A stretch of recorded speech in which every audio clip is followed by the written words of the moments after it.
Yes. Hey, everyone. Aloha. We're so happy to have you here at the national finals. Congratulations.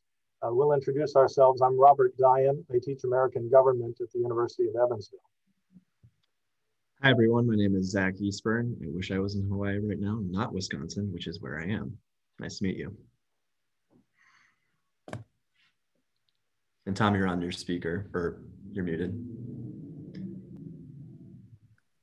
Thank you, Zach. Welcome and congratulations to you. My name is Tom Tinder and I'm an attorney from Charleston, West Virginia.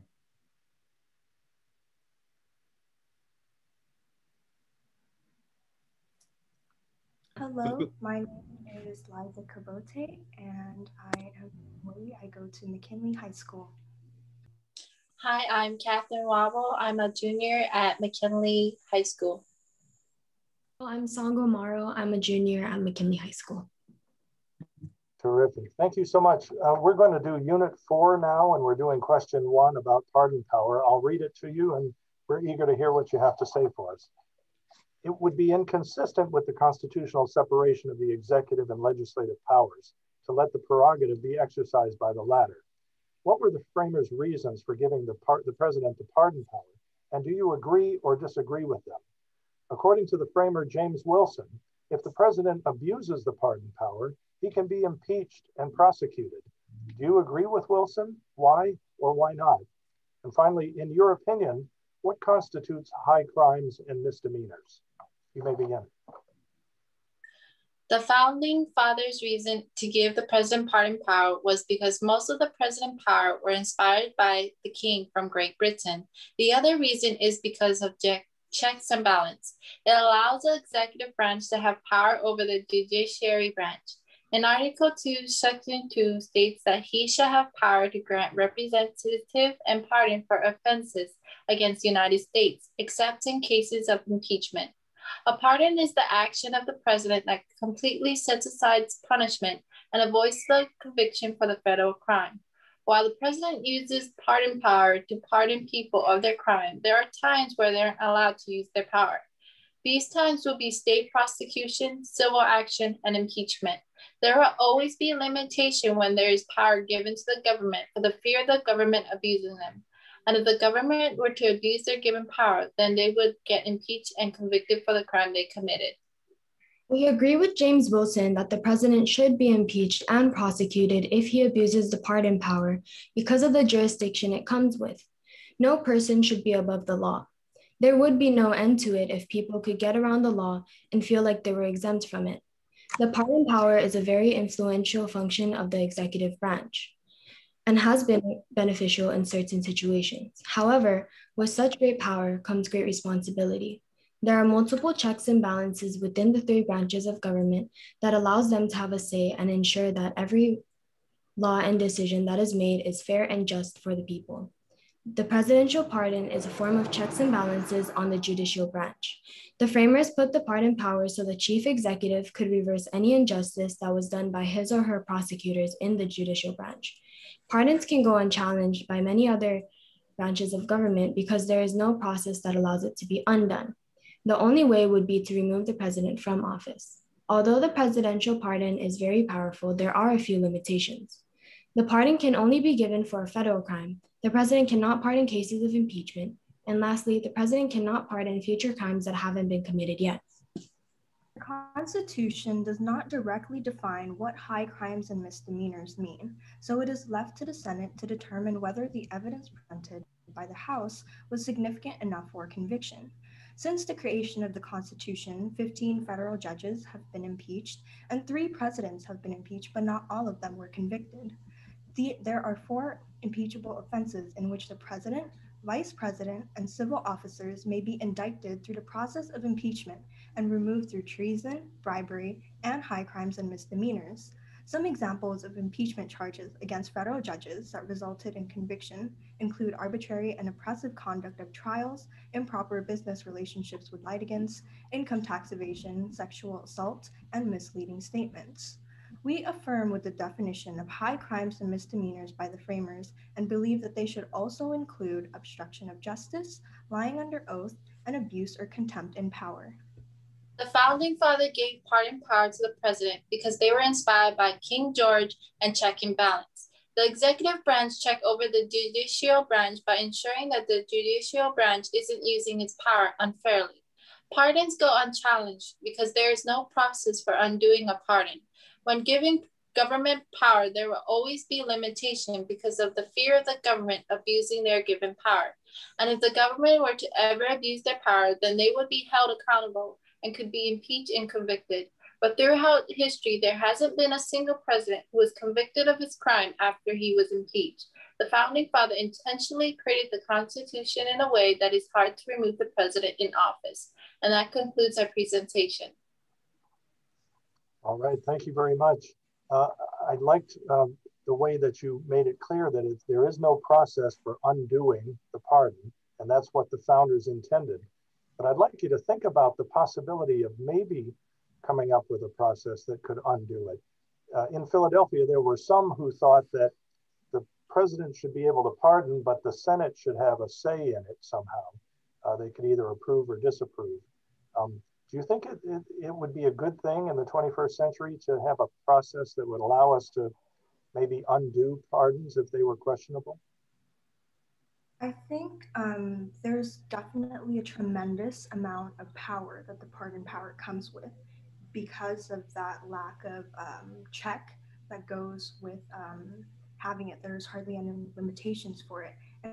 And I do agree that Congress should have some form of role, or maybe even the judicial branch should have some form of role in determining whether that the pardons the president has created is valid and within reason, specifically for the reason that presidents can abuse the pardon power, and they might have like some sort of bias when pardoning people or some kind of personal agenda to go with it.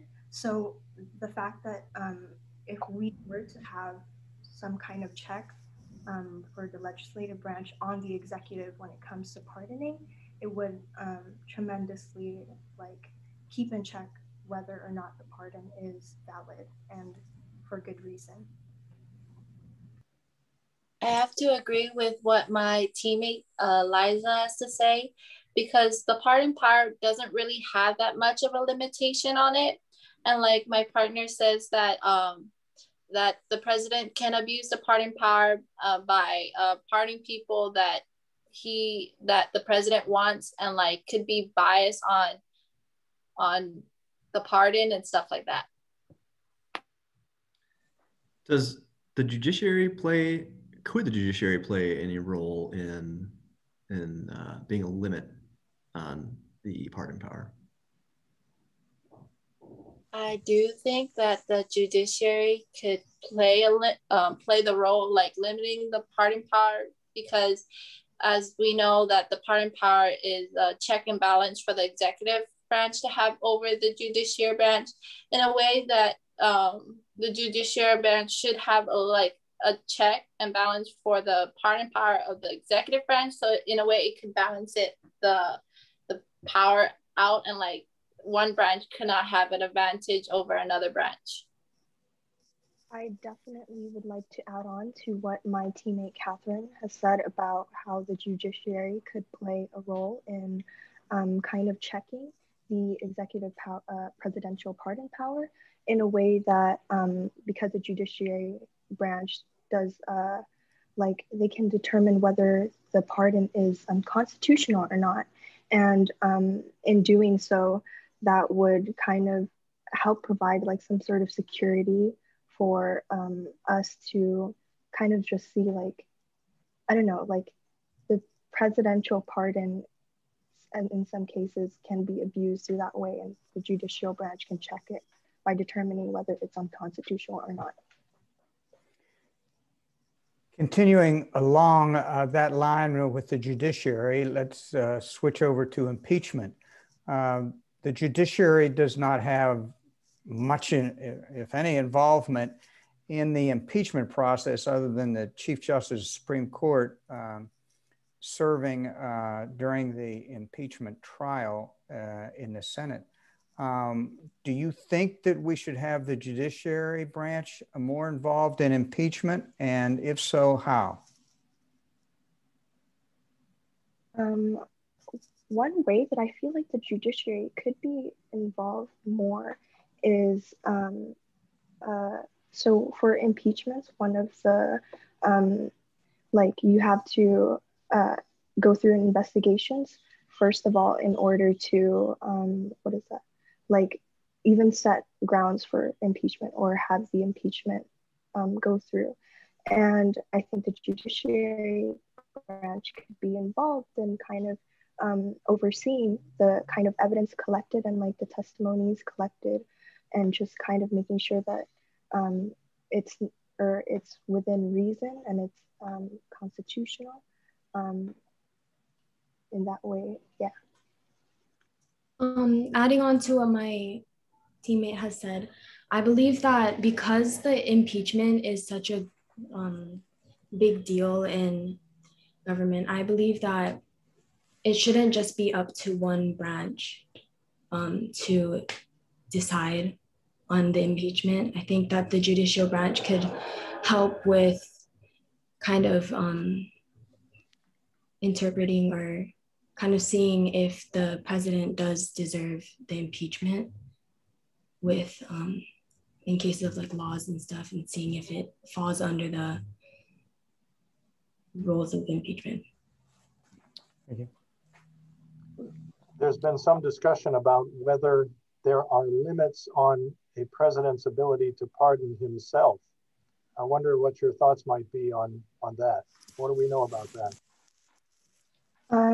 I think this is actually a very interesting topic because I think it happened, or a similar case happened in the past with the Watergate scandal, in which President Nixon was accused of like illegal espionage and obstruction of justice and such. And he was able to resign before his impeachment proceedings were kind of like, where they were like an undergoing process. And essentially what he did, because one of the limits of the pardon power is like you cannot pardon yourself in cases of impeachment or in cases of crimes that you haven't been committed. So he kind of found a hole in the system, which the founders didn't foresee. And President Ford, who later became his predecessor, was able to pardon President Nixon. And I believe that that's something that shouldn't, or that's kind of, it's not good in a way where it really shows that there's a way to get around it, and it's not holding, or it didn't hold him accountable for his actions whatsoever. Yeah, because what he did was an abuse of power and obstruction of justice, which is what I believe should be held accountable for. You guys touched on the Watergate scandal, and you know the president was impeached. You know he resigned later, right? So in some ways it was indirectly effective. Is impeachment still an effective form, an effective check? Would you clarify in an effective check in the form of like pardon power? An effective check overall? on the president, like, you know, is it an effective? Yeah. Well, in my opinion, the impeachment is kind of like a check on the president because it You can finish it. Oh, it allows the president to, like, if he committed a crime and like he's held accountable for it, and like even though he might not get convicted of it, it allows the president to think and say, oh, if I'm gonna get like abuse my power, I might have to like double check and be careful. Like, for example, President Trump, he was not impeached once, but he was impeached twice, and like he's the first president to ever be impeached twice, and like it affects, yeah. All right, we thank you very much for that. Is that it? Oh, this is a side note. I'm on a board with some members who are from the state of Washington and Idaho and Hawaii. and I know a lot about time zones. So I'm proud of all of us for being able to talk at the same time from wherever we find ourselves and have a very satisfying discussion about what the founders intended and what we've been doing lately. One thing that stood out from your presentation is that you set out very clearly at the beginning what you wanted to say, and then you walked through each point methodically.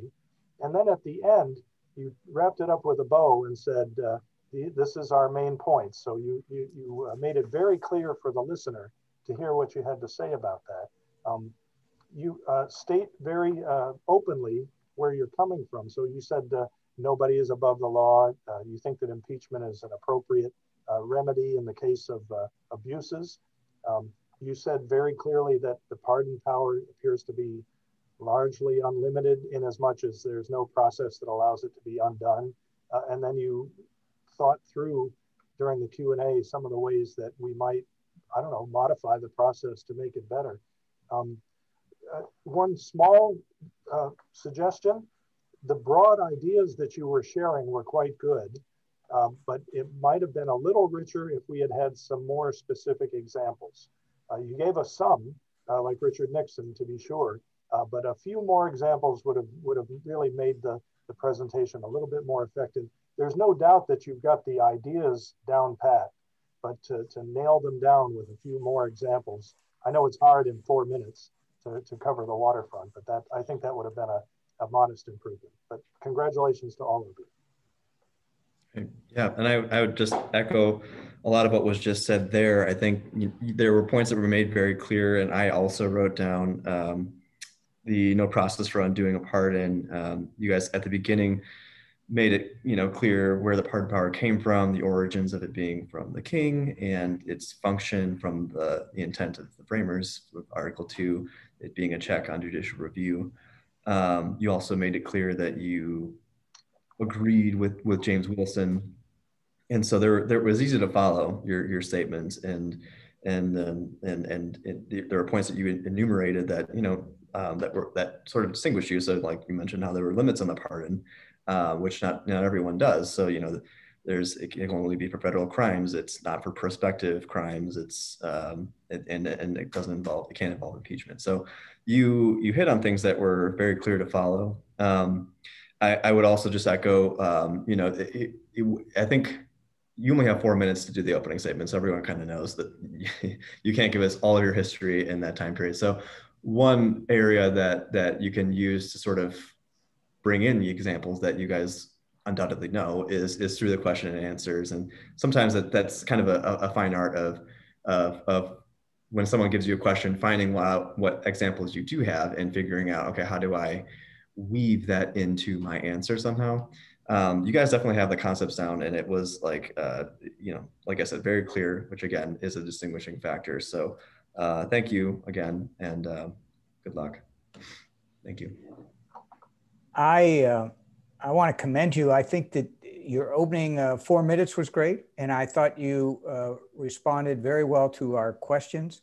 The thing that I particularly liked about it was that you operated really as equal partners of a team, that there wasn't anyone that was the leader or anyone that was bringing up the rear or whatever. You all spoke well, you all had opinions, and you all had thoughts. And I want to emphasize that comment because Catherine really demonstrated how you understand this.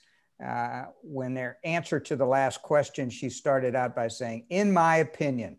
And that's what this whole competition is about. It's not right answers or wrong answers or whatever. It's, this is my opinion, this is our opinion, and this is, and here's the research we've done and the knowledge we have and the facts and information to back it up. And I thought you did a very good job of operating as a team and handling this session as it's meant to be handled, with stating your opinion and backing them up. Please don't let this be just a semester activity or a classroom responsibility.